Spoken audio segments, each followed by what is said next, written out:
Welcome to Sweet Life Beat Life. We hope this video helps. You begin by verifying power and basic readiness. Plug the Panda Dryer into a dedicated 120V outlet and confirm the circuit can handle the load. Next, load 1/2 to 3/4 full and separate heavy towels from lighter fabrics to balance tumble. Then select the mode, normal, quick, or delicate, and set the timer. You do this to ensure efficient airflow and even drying. Once done, close the door firmly and press start so the drum begins spinning without delay. Once the cycle is underway, monitor performance. Pause after 10 or 15 minutes and redistribute items so bulky pieces don't shield others from heat. Use the Panda's dampness sensor when available because it prevents over-drying. If fabrics are dense, increase temperature by about 10 degrees to save time.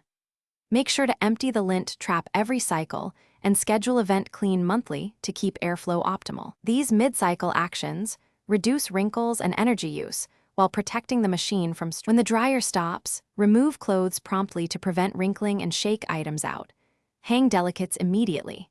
If you notice odd smells, low heat, or long dry times, first check the lint trap and vent for blockages and confirm filters are seated correctly, because restricted airflow causes most problems. If the machine won't start, verify the breaker, inspect the door latch, and ensure the control lock is off. These final steps complete the job and give you one clear troubleshooting path if things go wrong. Thanks for watching. Consider subscribing if we helped you.